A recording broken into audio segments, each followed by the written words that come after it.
అది జరిగి నిన్న మేమందరం అక్కడికి వెళ్ళి మధ్యాహ్నం వెళ్ళి ఏం జరిగింది అని చూసి ఏమి ఇంత ఘోరం జరిగింది. అందరూ రెసిడెన్షియల్, అది ఎవరికైనా జరగచ్చు రేపు. బహుశా వీధి అంతా అందరూ టీడీపీ వాళ్ళు కూడా ఉండొచ్చు, ఆ ఇళ్ల పక్కన వాళ్ళు ఇంకొకరు వైఎస్ఆర్సీపీ వాళ్ళు ఉండొచ్చు, టీడీపీ వాళ్ళు ఉండొచ్చు, లేదా ఏమీ రాజకీయాలకు సంబంధం లేని వాళ్ళు ఉండొచ్చు, ఎవరు అభిమానులు కాని వాళ్ళు. అక్కడే ఒక ఎమ్మెల్యే, టీడీపీ ఎమ్మెల్యే ఆఫీసు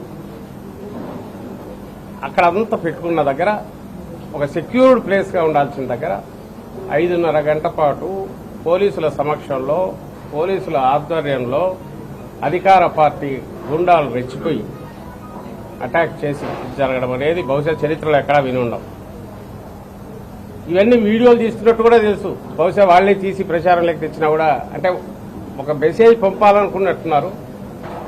మేము అనుకుంటే ఏదైనా చేయగలమని దానికి తగినట్టు బిహేవ్ చేసినట్టున్నారు. అది జరిగింది. నిన్న మేము మధ్యాహ్నం వెళ్ళి వచ్చేసరికి సాయంత్రం ఇక్కడ మనం ఇప్పుడు కూర్చున్న దగ్గర 5:30 ప్రాంతంలో మేము వచ్చి ఎట్లా దీన్ని లీగల్గా ఇచ్చేయాలి, వీళ్ళ దీన్ని పోలీసులు అడిగితే కేసు బుక్ చేయట్లే, ఉల్టా మన మీదే కేసులు పెడుతున్నారు. పైగా మేము పరామర్శించడానికైతే మాకు ఆటంకాలు పెట్టారు. ఎవరిని మా నాయకుడి ఇంటికి మేము వెళ్తుంటే దానికి అడ్డంకులు క్రియేట్ చేశారు.